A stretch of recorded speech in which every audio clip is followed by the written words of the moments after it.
Hello, everybody, and welcome to Two Geeks and One Noob, where we gather friends of similar interests and maybe not so similar and discuss, joke, learn more about, and generally have fun with geek culture. So, today our topic is streaming movies. So, movies that are on Netflix, Hulu, Amazon, anything like that. And yeah, we're just going to talk about some fun movies that we liked on there. And so, what do you guys think? What's on your guys' list? That's I've put a few movies on the list for myself. There's got Netflix had the bulk of the options. Agreed. But I guess it helps that they've been around so much longer, so they just had more variety to choose from in that regard. But there's a number of movies that are on mine. Like one of the big ones for me was Harder They Fall, the Western that came out recently on Netflix. That one was great, and then we got another number of other movies, but won't dive too deep into the list just yet. Yeah, I figure like at least for my side of things, like Hulu, Disney Plus, Peacock, Amazon, and Paramount all have much shorter lists. So I figure we kind of start with a couple of those, and we'll get to the big long list. What about you, David? So, humorously enough, even though I did write reviews, I think only one or two were actually ever on a streaming service and exclusive to it. So the one movie that comes to mind is Cargo on Netflix. Cargo. Which one is that? Cargo was an interesting take on zombie films. Oh, okay. But actually, I really enjoyed it. It kind of got back at kind of the heart of one, what actual horror films are as a genre, and two, it kind of got back to that premise of that Jean Romero was putting out. George Romero, sorry. Whatever, Romero. What he was putting out with the original Dawn of the Dead series of saying, okay, we through this medium, we have a means of pointing out something that's really potentially negative to our culture and society, but we can also use that to kind of encourage the current generation, like, hey, here are things you can fix for the next generation. And Cargo was kind of unique and really refreshing. It was actually emphasizing the role of fathers. Huh. Okay. So very refreshing. However, it's a zombie movie. So heads up.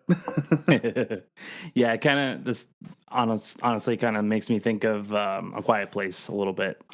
Yeah, a little bit. Yeah, where it's like you definitely are relying on your dad when you're when you're young like that and things are going freaky. Yep, absolutely. Yeah. But yeah, so my Hulu list, I've only got 2 movies on it. So I figured we can go through those real quick. One of them was Boss Level, which was a movie about or a movie with the guy from Captain America, where he's the Rumlow. But he keeps playing the same day over and over again, and like learning how to, it's a major action movie. So he goes and like people are trying to kill him, so he learns all the ins and outs of people trying to kill him and stuff like that. It's really a fun movie. So kind of a time loop. Yes, definitely. Gotcha. Yeah, he gets put into like this machine that reads his DNA, and it reads his it does the day over and over again. So yeah, it's pretty fun movie.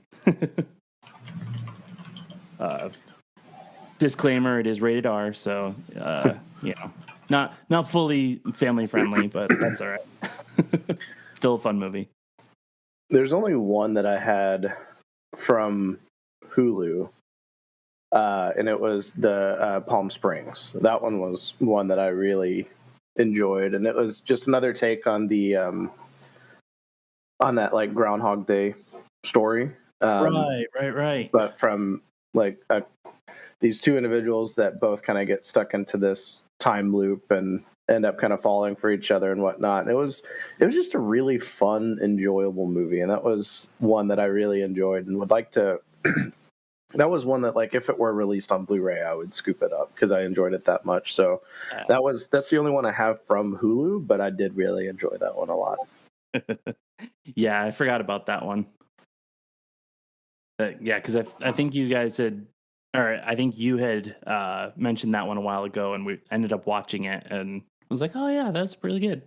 Yeah, it's just a really fun movie. Like, it's not like an award-winning movie or anything, but for me, like, I just had a lot of fun with it. I was really thoroughly entertained from start to finish. It's one that, like, I want to keep watching, or that I would watch again, and like I said, if I could, I would buy it. So, like, I really enjoyed it a lot. Definitely. Cool.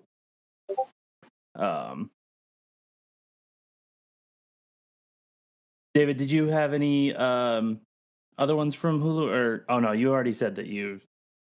Yeah, that's pretty much it. Beyond that, it was mostly shows or documentaries for me for streaming shows. But I mean, I've watched a couple when I'm hanging out with you guys as well. Like the other day, we watched what was it, Code 8? Oh yeah. Yeah, that was a pretty fun one. That was a Hulu original, wasn't it? Or Netflix. Sorry, Netflix. Yeah. Which also, by the way, coworker was talking about the sequel being greenlit. Oh really? Mm-hmm. Wow. I'm excited for that one. That one's pretty cool. Yeah, that was a fun movie. Caleb, if you don't know what that one is, that's it's got the guy that plays Green Arrow in the CW, and his brother. Stephen Amell? Yes. Yep. And his brother Robbie, I think his name is. Mm-hmm. And they're living in a world of powered people, and they're kind of living through that daily life. So. Okay. Sounds interesting. Yeah, it was actually really good. So it's on Netflix. Yeah, that was a good one. It would be fun to see Stephen Amell and something that isn't the gruff, tough Arrow or him wrestling in the WWE. That is true. He's still kind of gruff and tough in this one. Yeah, a little bit. Because he's like a bank robber, pretty much, or he like kind of works on the seedy underground of powered people. So okay, yeah. Kind of reminds me of another one on Netflix that is a Netflix original, Project Power. Yeah, that was the one with them. Like, there was like pills that they were using to get powers, right? Yep. Ooh, yeah, that sounds like an awesome premise. Yeah, I think it had at-will Jamie, superheroes. Yeah, kind of. I think it had Jamie Foxx in it. Mm-hmm. If I'm remembering correctly. Yeah. Yeah, that's right. Yeah, so that one was really good. I'm kind of curious, like, what are y'all's thoughts on a lot of these streaming services having exclusive films? I mean, obviously they've got to have something to draw people to them, but as far as like what separates those services and their films from other films that they could see at a theater? I don't have an issue with streaming services having their own exclusive films, just because, like you said, it kind of helps set them apart a little bit. It gives them that thing that's like, hey, this is ours. No one else has it. Come check it out.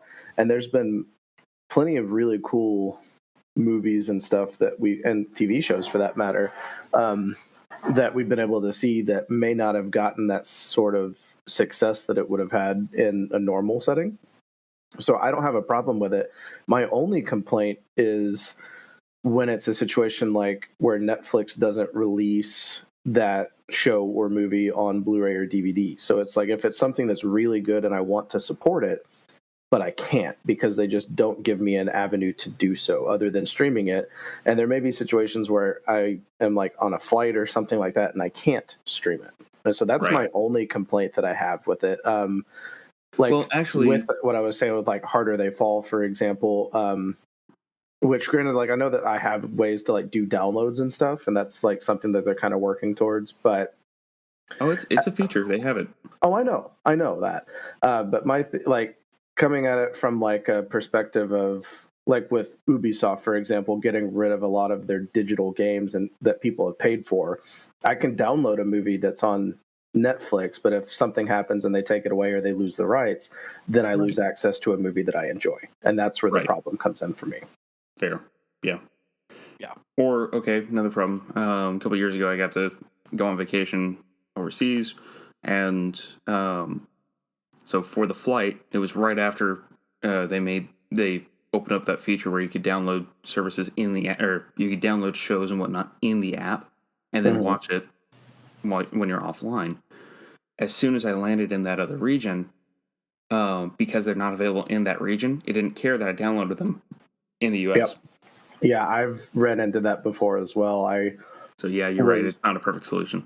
I went to Mexico last year, and I had that same issue. I had downloaded a season of an anime that I was wanting to finish, like during any downtime I might have had, and I couldn't open it because even just trying to open the app, it was saying region not recognized. So I wasn't actually able to watch any of the episodes that I had downloaded. So that's kind of where it comes from. Like, for me, like, that's what I like about apps like Vudu, for example. I can pull up whatever movie or show or whatever that I would like to watch, and I typically don't have any issues accessing it, even if I am in a different area than I usually would go to, or I was able to access it when I was in Mexico for that trip. So that's what I like about Vudu, being able to just have more options, because I purchased the movie. So it's not like I'm trying to stream something from a different region or anything. So.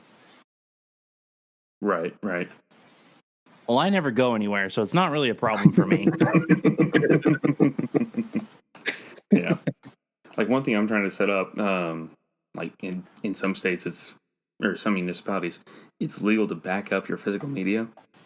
One thing I'm looking at trying to do is set up my own server, self-host it, so that all those backups, I can have access to them somehow, like through a VPN or whatever.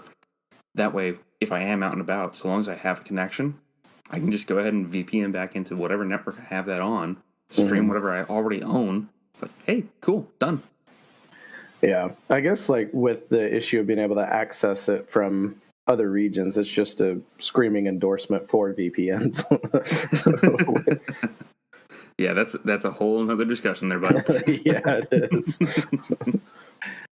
See, I was thinking kind of a different line of when you asked that question of what do I think of the of streaming services as a whole. Like, I think it was a very good idea for when 2020 came around, and the movies weren't coming out as much, so they had an avenue to release movies in a way that people could watch them. But at the same time, it took away from movies a little bit, and then like you said, like you're not really able to watch them outside of those places. But right. Like, I don't have an issue with companies doing exclusives on their streaming service, because, like you said, there was instances during the lockdown where that was extremely handy. And I don't really have an issue with it continuing. My issue is them trying to rely solely on that one outlet for those items, like I was saying, with like the downloading or purchasing or whatever. That's where my issue comes in. Like, I don't mind, like, look at movies like Encanto, for example. Like, that was in theaters to a limited extent, but it was mostly on Disney Plus and Disney Viewing, but you can still purchase it on other services and kind of keep going and viewing it whenever you might want to. And so as long as they make it accessible, I think I don't have an issue with it.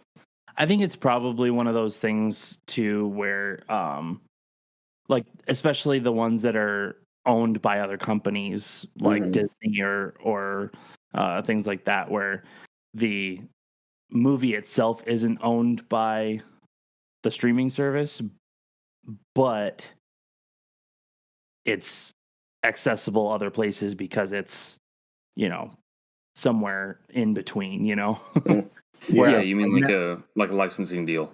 Right, exactly. So it's probably easier for them to make DVDs and stuff because it's not owned by them. It's owned by the overarching company, you know. Mm-hmm. Just like with like Black Widow and stuff like that, where that was literally it went straight to net or to Disney Plus, but later on they released it and released it as DVD because it was owned by Marvel. Yeah, and they were still taking out their movies and stuff. But right, yeah.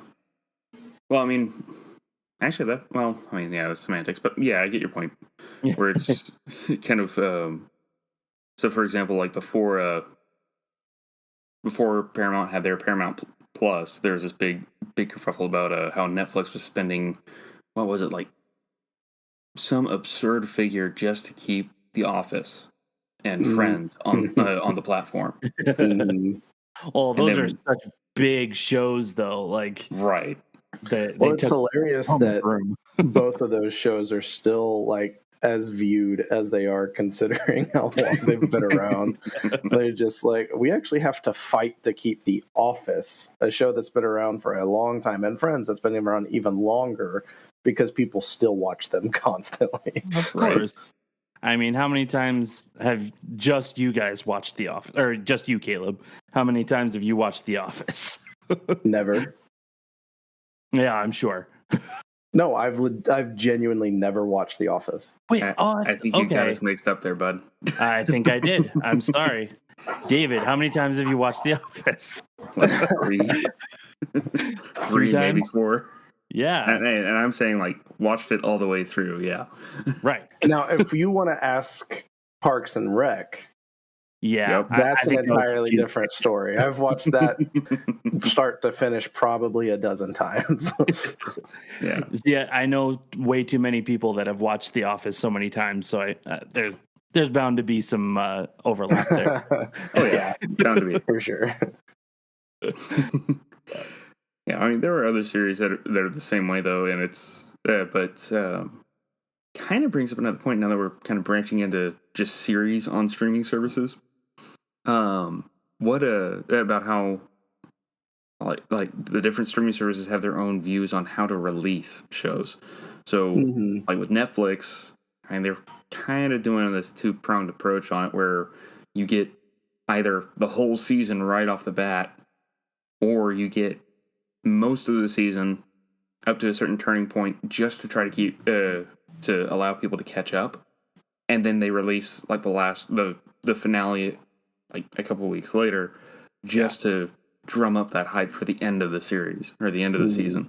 Yeah, I honestly don't mind that side of it. Like, I kind of wish most of the other shows would have been like that, because I cannot stand waiting for one episode a week. Like, we lived through that way too much as kids. Like, that's over and done with. You, like, at least do half the season and then like wait a week or two and then do another set of the season.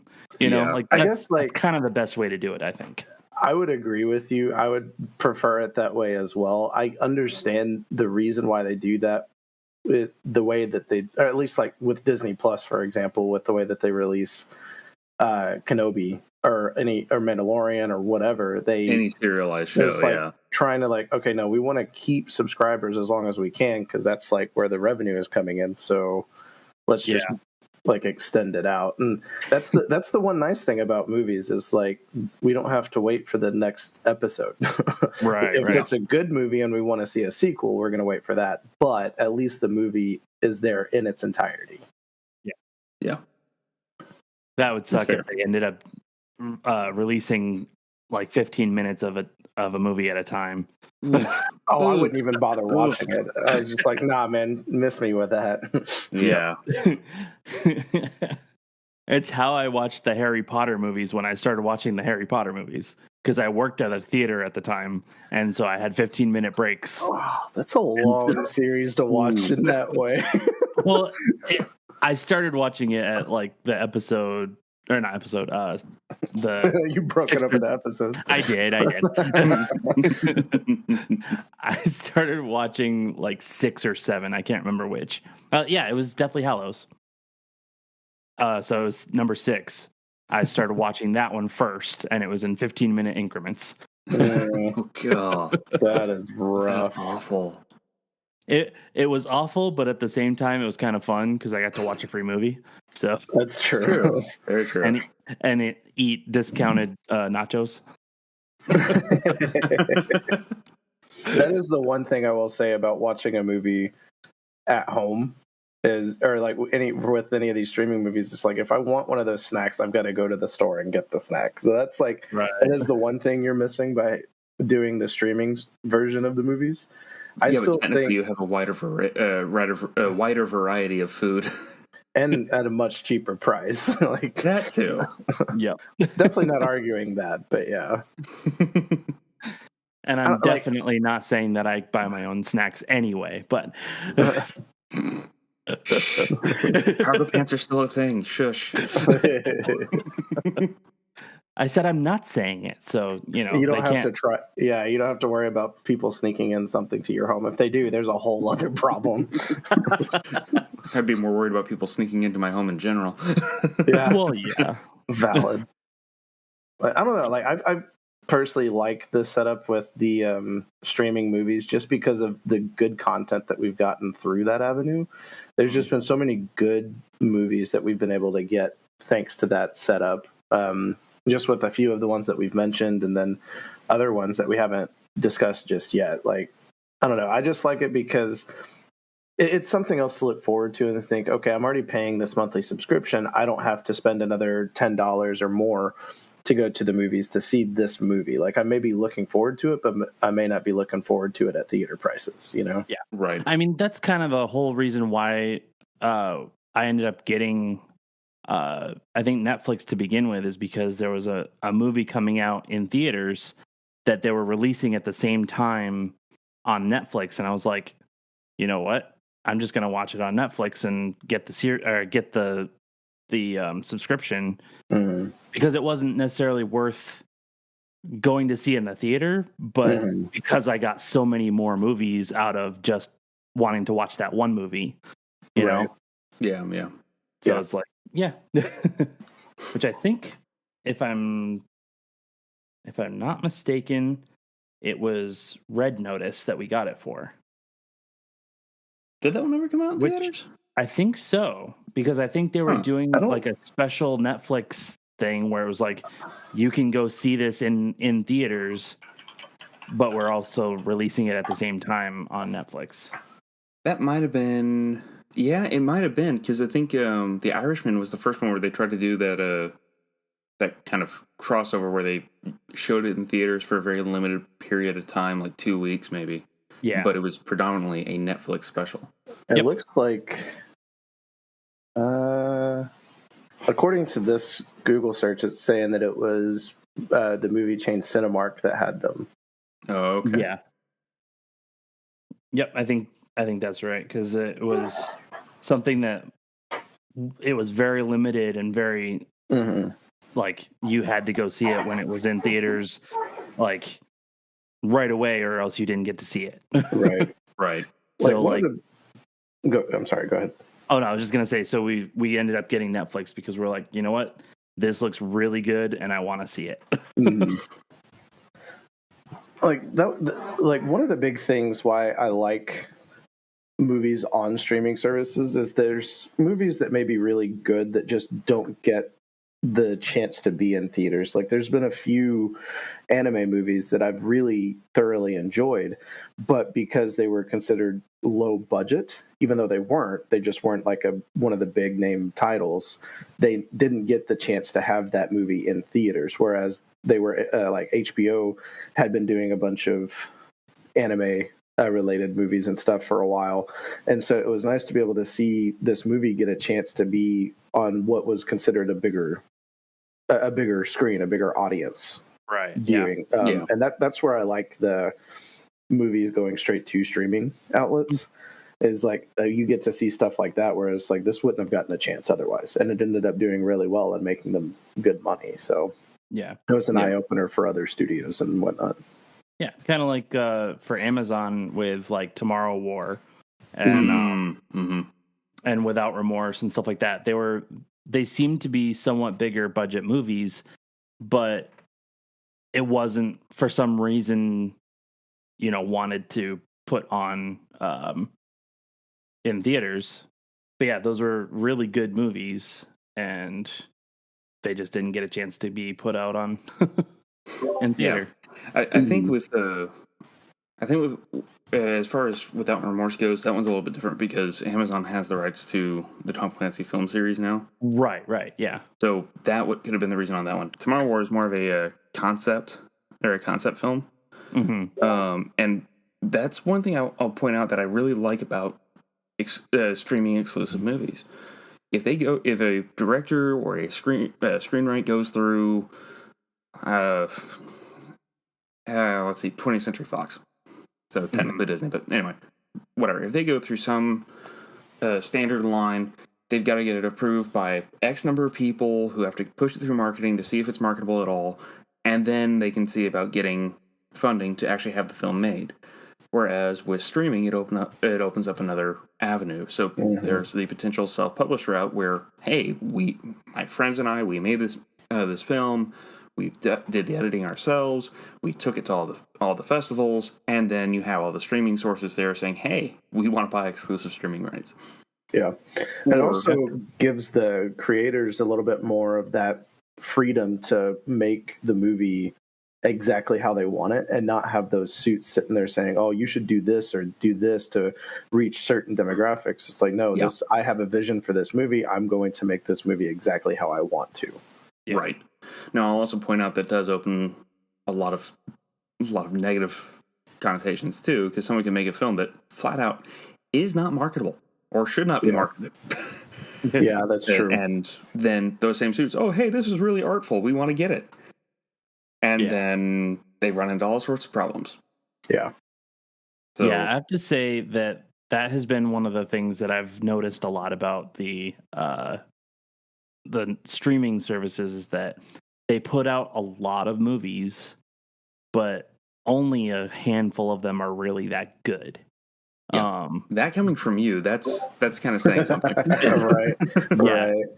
Right. Well, it's kind of going back to what we were talking about, where it's like movies are getting a chance that they wouldn't have otherwise. Like, just because they're getting a chance doesn't mean they should get the chance. It just means that there's an avenue that they were able to access that they wouldn't have had that not, or that they wouldn't have been able to do anything with had that avenue not been available.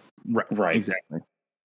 No, I think that it's kind of as I already mentioned, it is a double-edged sword in a couple of ways.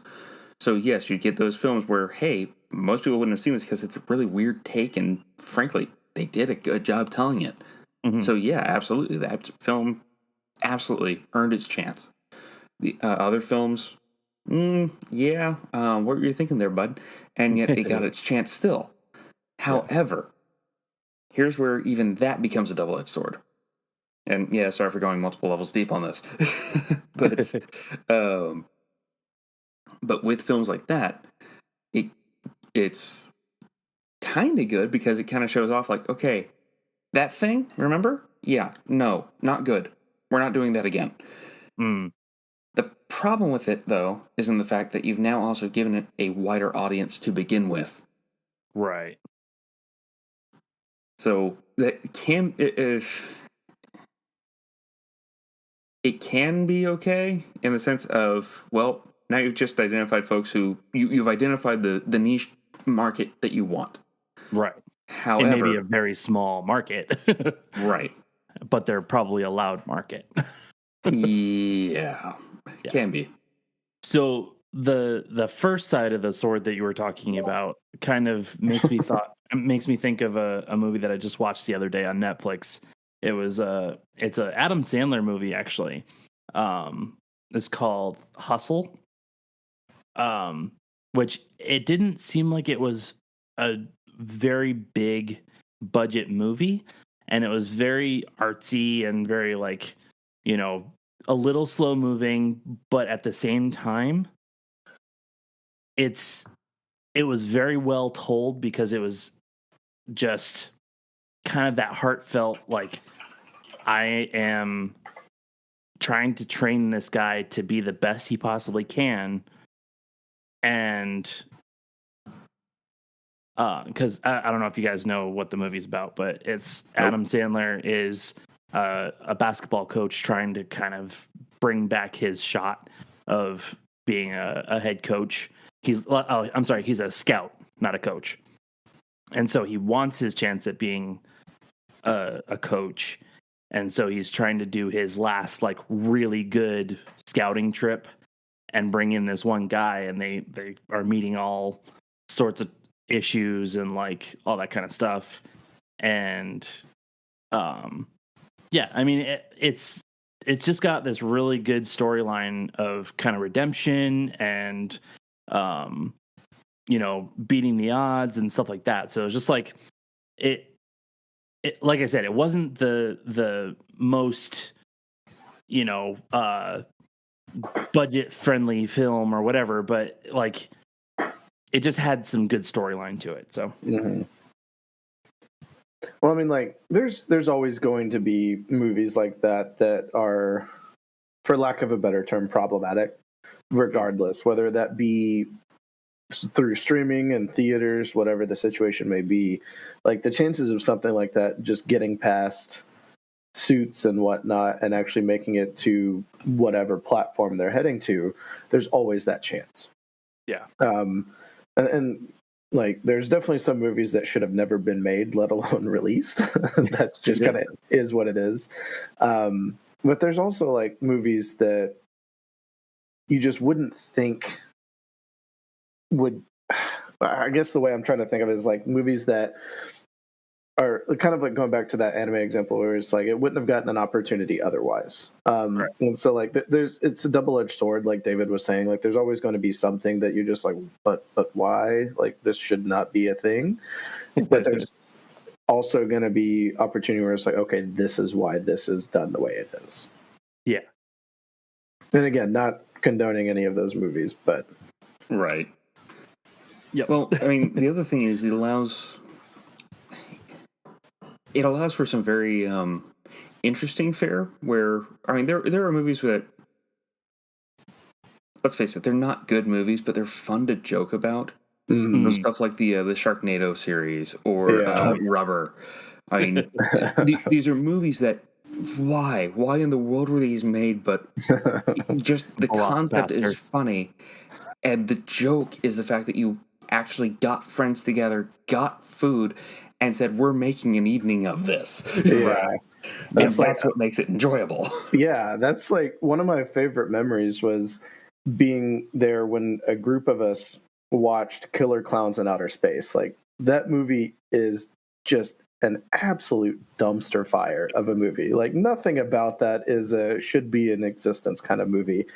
But the fact that a group of 30-year-olds got together and watched that movie immediately after our friends got engaged is hilarious. And that's a memory that will stick with me forever. Gotta love those so cheesy movies that they're good. And yet another thing that's pretty cool about it is they allow for some more seasoned directors to kind of stretch their legs and try something new in a more accepting environment. Well, I was going to say it's a lower risk environment, but yeah. So, like, Steven Soderbergh put out a High Flying Bird, and the big draw of that film was it was shot entirely on an iPhone. That's interesting. So, conceptually, just on the filmmaking front, it was an awesome idea. It was basically it was essentially the NBA's version of Moneyball, and that's doing the film some injustice, admittedly, but highly encourage folks to check it out. I want to say it's also a Netflix exclusive. I don't know. I'll have to dig on that one. But yeah, I remember sitting down with another friend for that one too. So yeah.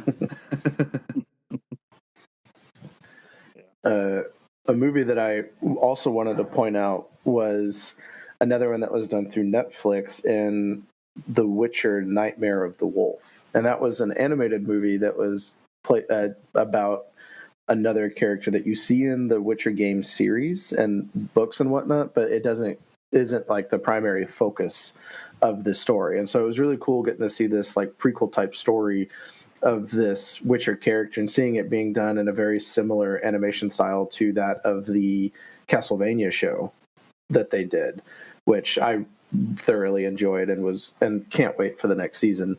But being able to see this animated movie in that format was just a really cool thing. And that was something that's like, that would probably pre-Netflix times would have been one of those straight to DVD type of movies.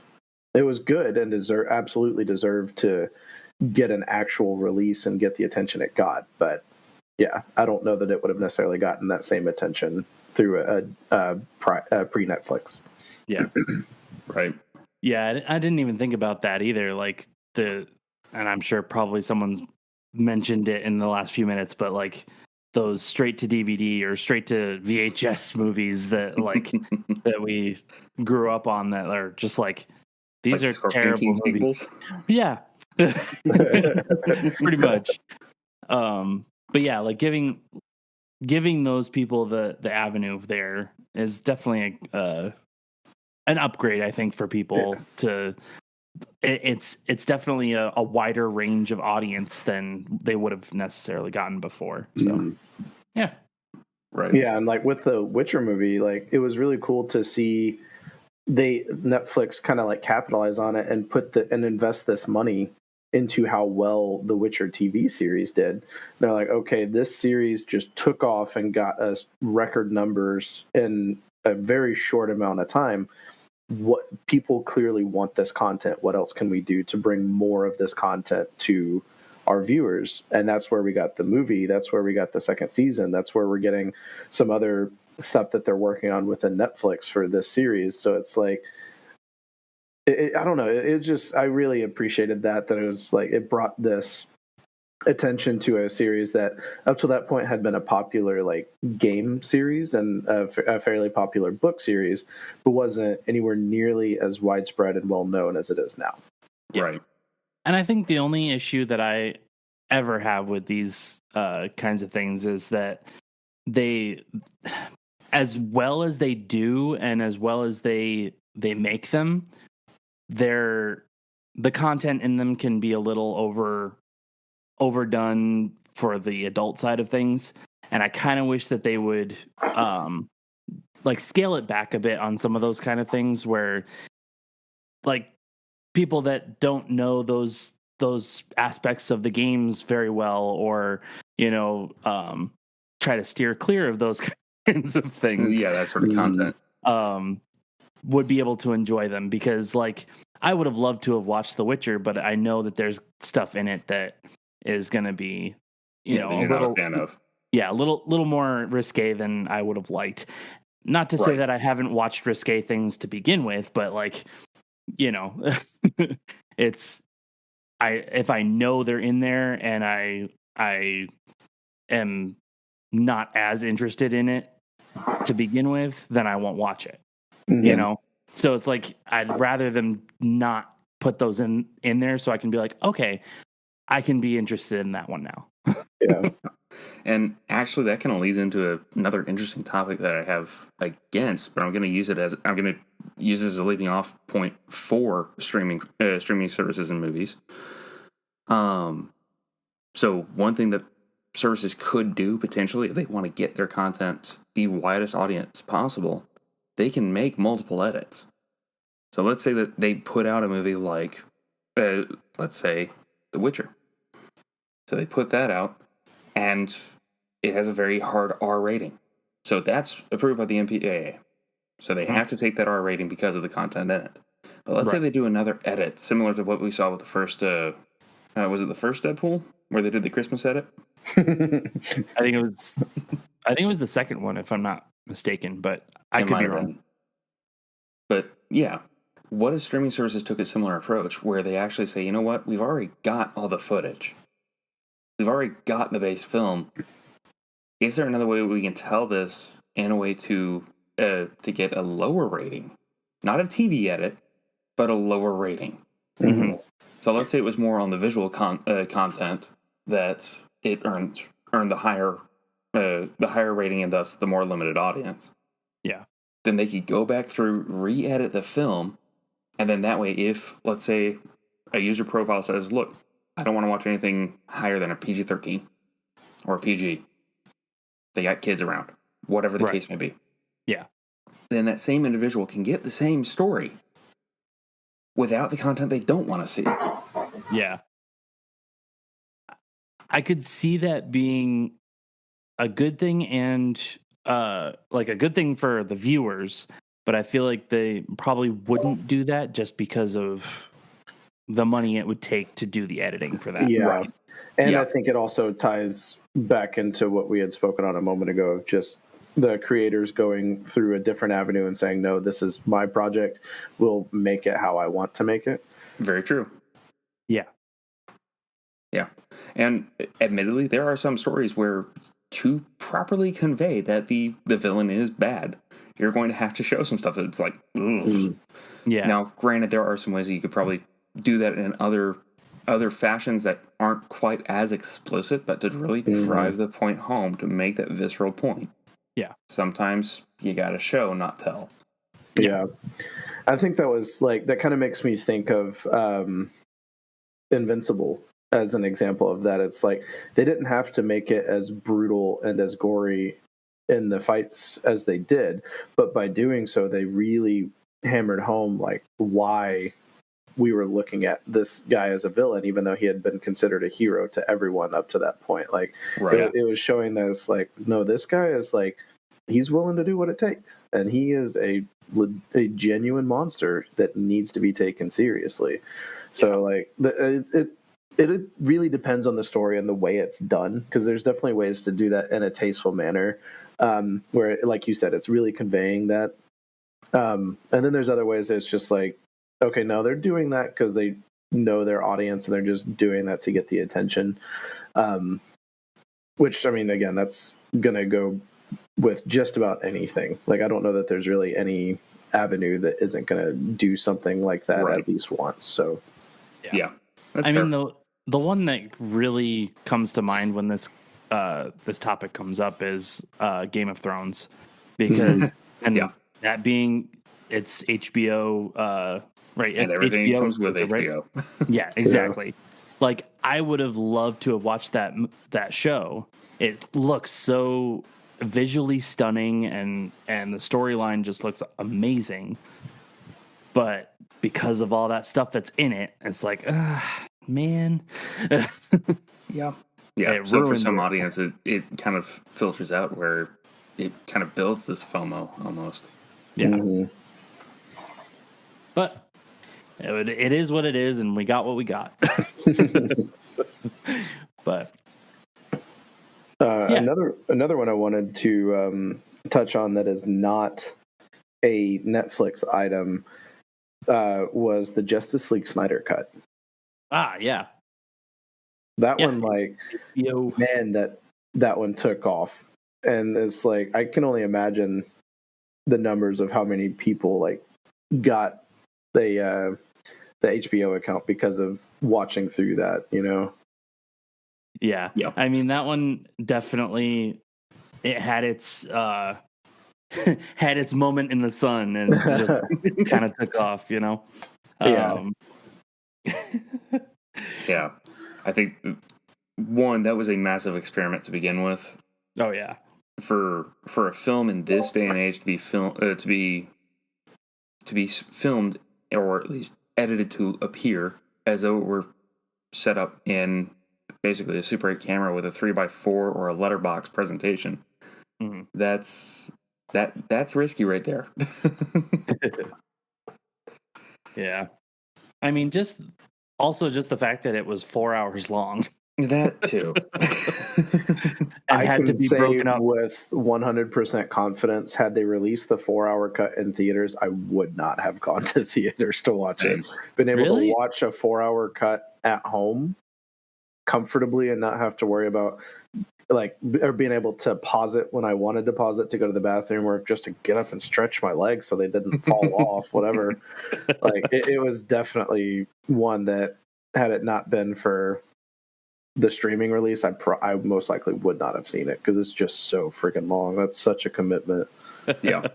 See, I probably would have gone to see it no matter what. You are also far more optimistic about movies than either of your two co-hosts here. So this is very true. That being said, I was one of the guys who actually did go see all three Lord of the Rings back to back in theaters. So, oh man, I wish I'd have done that. I have two initial reactions to that statement. One, I'm jealous. Two, do you hate yourself? So, sorry, not sorry, and yes. No, it actually was fun, and that's one thing I've noticed coming up in theaters. Especially some chains like Alamo Drafthouse, they do events like that where it's considered a quote along, or whatever the special event may be, where it's not just the film and the fact that you're seeing it in a presentation style that it was meant to be seen and heard in, but it's also the camaraderie of the people around you in the stadium. Yeah. Whereas with a streaming film, or any streaming, whatever it is, any streaming product that you're watching, you can rebuild that camaraderie just by having a bunch of your friends over. Yeah. Exactly. There's been a number of those streaming movies that I've watched with different friends for different reasons, and like it's also nice having the option of watching it at home, because I can sit there and make snarky jokes about it and not worry about the people behind me getting angry. Like me and a couple friends of mine were watching some movie that went straight to streaming, and we just started making puns about the things that were happening in the movie.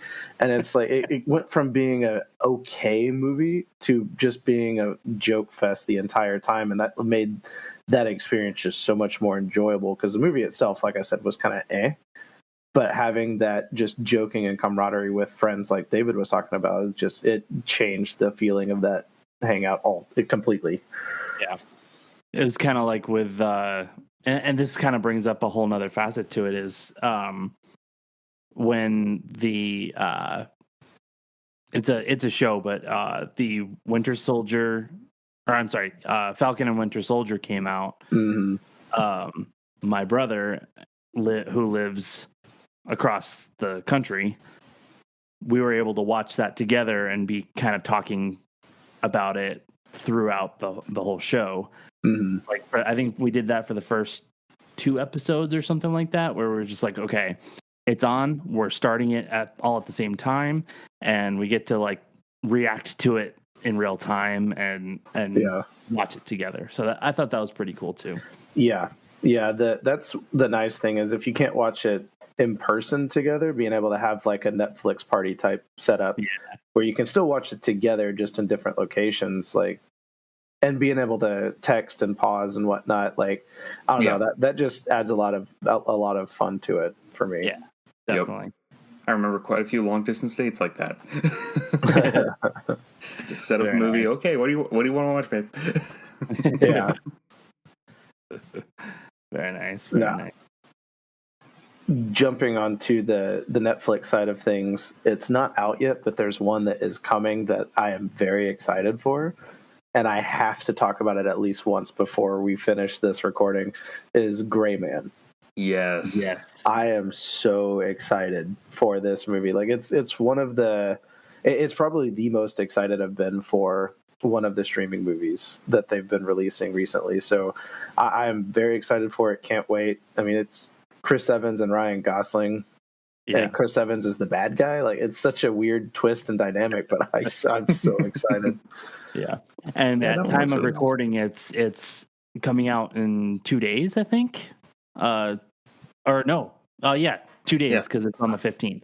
Yep. So, yeah, I actually just saw the trailer for it today. I think I might have seen it once before, I showed you guys the trailer when it first dropped. That's right. I showed one of the trailers a few weeks ago. Yeah, you did. But this time I think I watched it because of somebody mentioning it, and I was like, you know what, this actually does look really good. Because like seeing Chris Evans as that bad guy, and like the interaction he has with Ryan Gosling in those scenes, it's like, oh Yeah. that's actually going to be really fun. Yeah, there was a trailer or a sneak peek of a scene that dropped today, and it was just Chris Evans going into like full on villain monologue. Is like, I think we would have been friends, and while Gosling's just mean mugging him, I'm just like, oh, I can't wait for this movie. Yep. And that was kind of like the last time I felt this kind of excitement for a streaming exclusive movie was The Harder They Fall. And that was just because it had been so long since we got a good, exciting Western like that. Yeah. That when I saw the trailer for that, I was like, this looks awesome. And it's got Idris Elba in it, and it's got like a pretty solid cast. Like, I can't wait to watch this. And I was watching through it, and just the unique ways that they shot some of the scenes and pulled some of the angles off, and just the action and the like back and forth. Oh man, it was so good. And it was one that one's one of those examples is like, I would buy it on Blu-ray if I could. Yeah. We watched it a couple of days ago, and I thought it was really good. I think there was a couple of parts in it that I was a little like, okay, this needs to get moving a little bit. But other than that, I was like, oh wow, that's really cool. It reminded me of the Magnificent Seven that came out a couple of years ago with Chris Pratt and a couple of other people. But yeah, very similar kind of feel to it, just with a slightly different storyline. Mm-hmm. That scar on his forehead was pretty crazy.